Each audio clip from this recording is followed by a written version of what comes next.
Olá, paz do Senhor! Meu nome é o Anderson Gonçalves e nós estamos mais um dia para comentar a lição da escola dominical. Nós estamos comentando esse trimestre falando sobre a lição de jovens, que trata sobre exortação, arrependimento e esperança, o ministério profético de Jeremias. Desde a lição número 1, nós estudamos sobre a chamada de Jeremias e a partir daí começamos sobre as profecias do ministério de Jeremias. Bem, hoje chegamos à lição de número 11 e vamos falar sobre a queda de Jerusalém. O profeta Jeremias, ele é conhecido também como o profeta de uma mensagem só. Por quê? Ao longo desse trimestre, nós temos falado sobre a mensagem de arrependimento. Entretanto, o arrependimento é uma questão de escolha. Deus, quando usa o profeta Jeremias e fala sobre se arrepender dos seus pecados, de Judá se arrepender dos seus pecados, porém, cabia a Judá tomar a decisão, arrepender ou não. Pela razão de não se arrepender e por causa do rei Zedequias, um dos reis principais que levou a nação ao pecado, ele não se arrepender de seu comportamento e de seus pecados, Deus trouxe a Babilônia, os caldeuses, contra o povo de Judá, gerando aí um cerco e após isso levando à escravidão. Hoje nós vamos tratar sobre o capítulo 39 do livro do profeta Jeremias, ou seja, que é o momento da queda de Judá. O texto principal diz: "Então dirá o homem, deveras há uma recompensa para o justo, deveras há um Deus que julga na terra." Salmo 58, versículo 11. Aqui nós temos o salmista falando sobre o Deus que julga o justo e o Deus que também julga o ímpio, o Deus que julga as boas atitudes, mas também as más atitudes. E Deus é um Deus que age sempre com justiça. Quando olhamos para o resumo da lição, percebemos: Deus retribui a cada um conforme as suas obras. É o que está escrito no livro de Gálatas, que o que o homem semear, isso também o homem colherá. Quando nós olhamos para as atitudes principais de Zedequias, nós percebemos atitudes de pecado, ou seja, ele teve uma retribuição, que foi a correção de Deus. Na introdução, nós vamos falar sobre a retribuição de cada um segundo as suas obras. Nesse ponto, nós vemos, de um lado, a justiça divina corrigindo e a bondade de Deus. Por que a bondade de Deus? Porque até quando Deus corrige, ele está demonstrando a sua bondade, revelando um Deus que corrige para que o homem se arrependa e assim viva o que Deus tem. Quando chegamos ao primeiro tópico, fala sobre a queda de Judá, especificando sobre a queda de Jerusalém e falando sobre a correção de Deus. Nesse ponto, diz que o profeta Jeremias começou a pregar e profetizar no 13º ano de Josias. E desde esse período até o período de Zedequias, ele sempre ministrou falando sobre arrependimento. Mas durante esse longo período, o povo não lhe ouviu.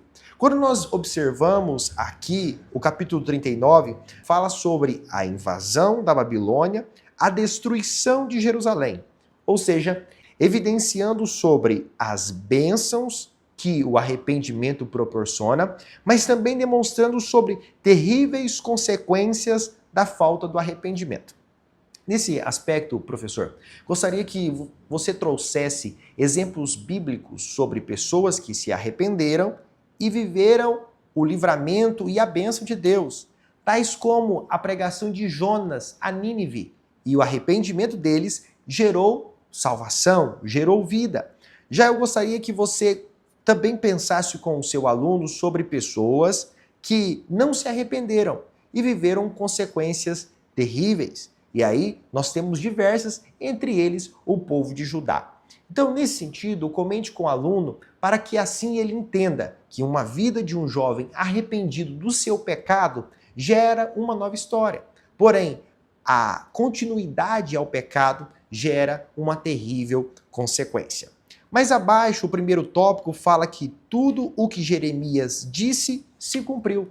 É isso que está escrito em 2 Crônicas, capítulo 36, versículo de número 21. O texto bíblico também fala que nós temos que provar as profecias, ou seja, nós precisamos ver se ela está de acordo com a direção de Deus. Quando o profeta Jeremias profetizava à nação e falava sobre santidade, ele estava revelando a característica de Deus, que é um Deus santo. Ou seja, as profecias de Jeremias tinham tudo a ver com as leis e com a palavra de Deus. Quando Jeremias profetiza, ele não profetiza algo que ele imagina, mas é algo que está provado e aprovado pelas Escrituras. Nesse ponto, professor, comente com o aluno sobre a importância das profecias na igreja, os dons, a atualidade dos dons. E também fala que o nosso Deus continua falando, sempre com o objetivo de nos direcionar pelos seus caminhos para que nós vivamos aquilo que Ele tem para a nossa vida. Percebemos que ao longo do período em que os caldeus ou que a Babilônia cerca Jerusalém, nós temos aí uma escassez, a escassez de pão. Ou seja, Jerusalém está em terríveis apuros, revelando que o próximo passo de Jerusalém, com certeza, era a sua destruição. Então, o primeiro aspecto que nós temos aqui é o enfraquecimento espiritual. Percebemos, ao longo dessas 10 lições, que Jerusalém e Judá viviam uma crise espiritual. E o inimigo, essa é uma de suas ações. Primeiro, ele gera em nós enfraquecimento espiritual, depois ele também gera o enfraquecimento físico do nosso corpo.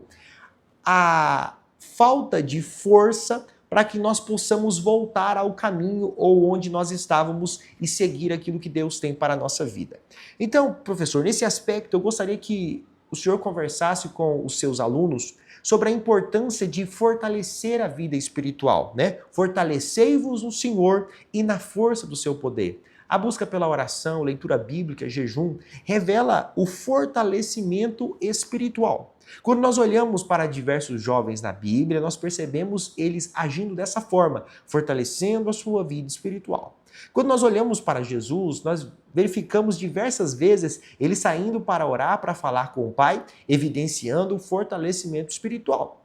Olha o que acontece com Judá. Primeiro, eles viviam uma crise espiritual, a ausência do culto, deixam o templo, e assim eles vivem uma vida de pecado. Ou seja, eles vivem uma crise, um enfraquecimento espiritual. Depois disso, Deus manda o inimigo para cercar a cidade e agora eles estão enfraquecidos. Por causa desse período de cerco da Babilônia, eles agora têm escassez de pão e por isso eles também têm uma fraqueza física, gerando assim uma forma deles estarem sem nenhum tipo de proteção. Mas se o irmão acha que não pode piorar, quando nós olhamos o terceiro tópico aqui, nós percebemos Jerusalém sendo destruída.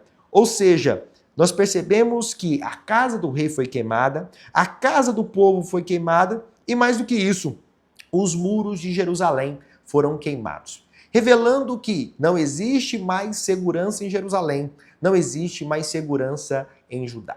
O que o diabo espera de nós é que haja em nós um enfraquecimento espiritual, a fim de que toda proteção espiritual não haja em nós, e assim nós sejamos suas presas fáceis e vivamos uma vida de escravidão dentro de sua vontade. Nesse sentido, professor, comente com o aluno sobre a necessidade de levantar muros de oração, muros de proteção espiritual, muros de disciplina de uma vida espiritual com Deus, ouvir sua voz, falar com Deus, porque só assim nós podemos resistir os ataques do inimigo contra nós.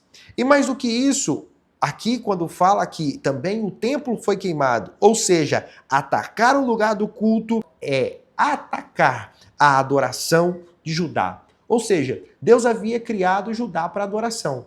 Se Judá não adora, Judá está fora do seu propósito. E se está fora do seu propósito, ela está com os braços abertos para os ataques do inimigo.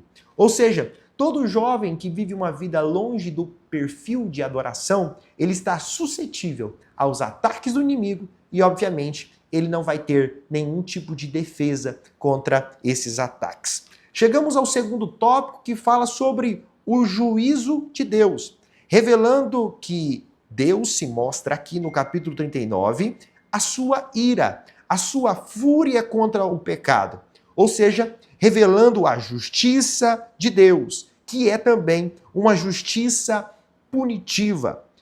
Observe que essa justiça de Deus, ela também se revela como um ato de santidade. É só nós olharmos para Jeremias, capítulo 52, versículo 2, revela que Deus é um Deus santo e Deus não tolerou, como não tolera, o pecado.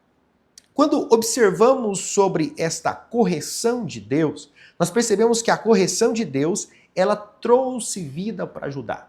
Se o irmão observar, e eu gostaria que o professor comentasse isso com o aluno, depois dessa correção e desse tempo de escravidão do povo na Babilônia, nunca mais Israel viveu uma vida de idolatria, revelando que a correção de Deus para aquele tempo, sim, foi uma correção dura, mas ela também foi uma correção que trouxe importantes lições para a vida do povo de Judá. Quando eu disse a vocês agora há pouco sobre essa questão da queda dos muros, é interessante porque Jeremias também fala algo que está escrito em Lamentações capítulo 5, que os anciões, eles se assentavam e serviam como referência para os novos ou para as pessoas novas. Quando os muros caem, os novos não têm mais uma referência. Ou seja, não ter muro significa ausência de segurança de proteção, mas também é uma ausência de segurança de conselhos. Então, professor, comente com os alunos sobre a importância deles terem bons conselheiros, mas também deles se moldarem, porque através dos jovens eles vão ser modelos para as próximas gerações. Então, reflita também nesse ponto com o aluno. E por fim, nós entendemos que essa destruição, ou este momento em que os caldeus derrubam os muros, queimam as casas, queimam os templos, revela a retribuição divina. É só nós olharmos para Jeremias 52:2 e também se nós olharmos para Jeremias 39, nós vamos perceber que Zedequias e o povo fez o que era mal aos olhos do Senhor. E aqui eu me lembro das palavras de Deus para Caim. Se fizeres bem, não serás aceito? E se não fizeres, o mal já está à porta. Ou seja, evidenciando que o mal gera uma retribuição e o bem também gera uma retribuição. Então lembre isso, professor. Parece que nós estamos falando de um profeta que só tem uma profecia, mas talvez essa profecia seja um cerne para uma vida de vitória. Qual? Faça o que é bom. Plante coisas boas, a fim de que você viva as melhores coisas que Deus tem para a sua vida. E por fim, eu observo que Deus não deixou de castigá-lo ou de castigá-los pelas suas transgressões, revelando a justiça de Deus. Deus é misericordioso, Deus ele é longânimo e Deus é cheio de graça, mas também Deus é um Deus que retribui conforme os seus feitos. E por fim, professor, aplique ao aluno dizendo que a queda de Jerusalém é por causa do pecado. Mas quando existe arrependimento, não há queda, mas há renovo, há força, há ânimo e há segurança. Nesse sentido, converse com seu aluno e demonstre que o exemplo de Judá é um exemplo que não deve ser seguido, mas através de suas lições nós podemos viver uma vida não de queda, mas de levantar, de prosseguir, de segurança e, com certeza, da bênção de Deus. Espero que você, professores, tenha uma boa aula, que Deus te abençoe sempre e nós continuamos os nossos comentários até a semana que vem. Deus te abençoe.